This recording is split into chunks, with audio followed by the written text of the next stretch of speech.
مش حاجة عالمية ومتولي قال لهم انا رايح اجيبه.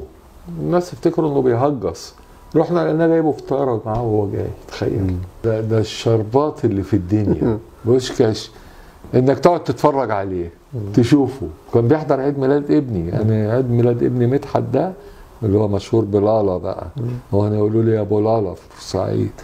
كان بيحضر فيه 400 500 واحد في البيت، في بيت العيله، وبوشكاش يجي بمراته ويحضر. عندي صوره والحاجات دي. بوشكاش شخصيه نادره الوجود، خفه الدم.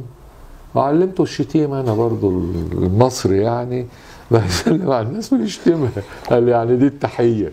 كان دمه زي العسل. مرة كنا قاعدين، أنا كنت بقعد في كافيه في سوق كده، والناس تعدي تحييني كلها وبتاع، وهو قاعد جنبي. طبعا هو مشهور جدا. كابتن مدحت يا بطل، أنا اتفضل.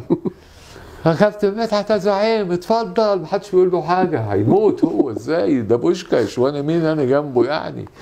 اتفضل. راح قايم واقف الرصيف الصغير، قال لي ايه كله اتفضل اتفضل. يقعد فين؟ يقعد فين كل ده؟ زعلان ان ايه ان انا بقول له كده. حصل موقف عجيب بقى مع بوشكاش والدزوي. دزوي طبعا ثعلب الكرة المصرية. جم ناس في منطقة عندنا في بورسعيد اسمها القبوطي. القبوطي دي الزرايب بتاعة اللبن، الجاموس اللي ياخدوا منه اللبن ويوزعوه بتاع. منطقة في بورسعيد مشهورة جدا. فواحد عاوز يعمل ماتش اعتزال، بيلعبوا كورة برضه وكده. فالدزوي دعوه هيجي، فجم قالوا لي ممكن بوشكاش يجي؟ قلت لهم بوشكاش؟ قالوا نبا كابتن وي وي وي. فرحت له بقى قلت له يا مستر بوشكاش، في منطقة هنا زي الريفيرا الإيطالية، ملعب ترتان والجمهور كله بالسموكين وي وي وي وي، ونروح عاوزينك انت بالذات. ودزوي، فاكر كابتن دزوي لعب ضده بقى المجر ومصر هنا زمان كسبونا 11. كان براسكوس جون، قالوا نجم المباراه براسكوس، طلع 5000 جون باين. المهم ايه، ورحت لمدير النادي كان مصطفى الشناوي، راجل حازم جدا. قلت له يا كابتن الناس طالبينك، وما حدش قال لي هاته. قلت له كان لعيب كوره جامد في مصر. قلت له طالبينك عشان المباراه دي يعني وكده، بس عاوز 5 فانيلات والنبي من النادي وكور وبتاع. قال له مسؤوليتك؟ قلت له خدت 5 فانيلات من الفريق بتوع الفريق الاساسي والكور. ورحنا خدت بوشكاش ورحنا، واحنا داخلين بقى القبوطي في ريحه الجاموس والبقر والحاجات دي. ابتدى يشم، ابتدى وشه يتهز، وما يتعصب خده يرقص. انا شايفه خد رقص وانا سائل على الراحه، هيضربني. بيضرب هو يا غاوي، يحب يضربك وكده. دي ريفيرا ويشتمني كلب كلب كلب. دي ريفيرا كلب كلب. وصلنا الملعب، رحت ايه نازل من العربيه، وهو نزل راحوا ملمومين عليه بقى. مفيش بقى سموكن بقى، كله لابس لبس عادي وجلاليب وحاجات وبتاع، ويمسكوه ويشدوا ويبصوا لي. عاوزنا انقذه يعني، انقذ مين انا؟ المهم وصلنا اوضه اللبس بالعافيه.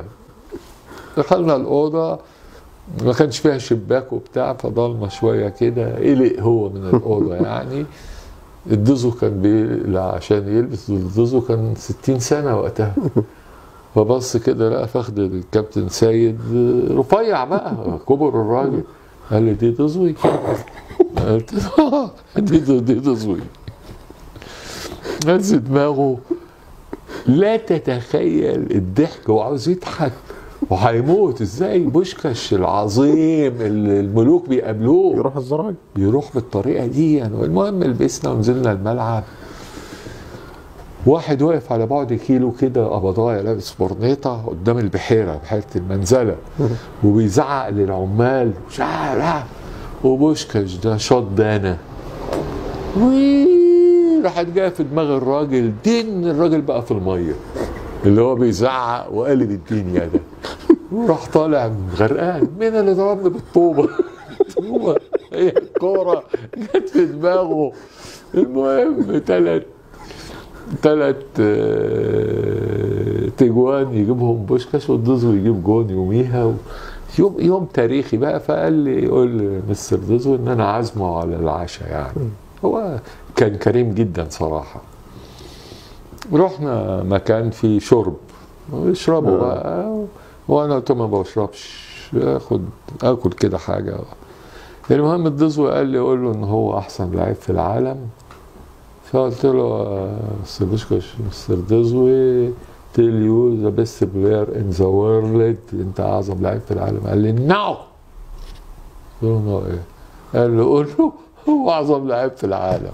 ما هو شربوا بقى، ده يقول ده اعظم لعيب وده يقول اعظم لعيب، ابتدوا يشتموا بعض الاثنين، وانا هموت من الضحك، مش قادر امسك نفسي. وراحوا قايمين، انا قلت هيضربوا بعض الاثنين، وراحوا معيطين والله كده، وراحوا حاضنين بعض، وكل واحد يضرب التاني على قفاه، وانا بقيت اعيط مش قادر على قفاه، طق طق طق طق طق، خرب بيوتكم. وراح بوشكاش حاطط ايده في جيبه ب 500 جنيه مديهم لمين؟ الدزوي نو هيمسكوا في بعض. قلت له كابتن خدهم بقى، الراجل بيديك هديه يعني. يعني بوشكاش اسطوره. ومره بنلعب المنيا واتغلبنا هناك 1-0، الجمهور ابتدى يضربنا بالطوب، احنا على اللاين، جرينا جوه، بقينا على السنتر. اقول له يا بوشكاش تعالى، يقول لي نو يا بوشكاش، اكل طوبه في خده لقيته جاي يجري. قلت لك يا راجل. بس كان لذيذ. اتفرج عليه في اوروبا بقى، الجزار شاط بنالتي واحنا في الدنمارك، ودى الجون كده حطها كده واللعيبه تسقف له، بوشكاش بقى واقف. تعالوا ملعب الباسكت في السنتر، الباسكت في النص، كرة كده وعاملها كده منزلها في البانيه يا ابن الكلب. فقالوا له بحظك يعني. تلين في البانيه. يعني يا كلاب ما تقولوش لواحد انت كذا كذا، انا بوشكاش. لا كان حتى ما مره نزلنا بجزمته بيلعب بالجزمه كده في ماتش، فقالوا له شوط على الجون يعني بوشكاش، وشويت وعنده 56 سنه، راح شايط كده الجون مسكها، الناس سقفوا له. بعد كده عينك ما تشوف النور، المقصات خلع كتاف الاجوان، وانا لما اجي اشوط جنبه ارجع 3 متر عشان تبقى الكره جامده زي شويه منه، وهو الكره تحت رجله والله كده، تحت رجله يعمل تريك صاروخ طالع، يخرب بيتك يا بوشكاش. اجي تاني يوم انا مخلع مش قادر امشي من الشوط، وهو جاي زي الوحش.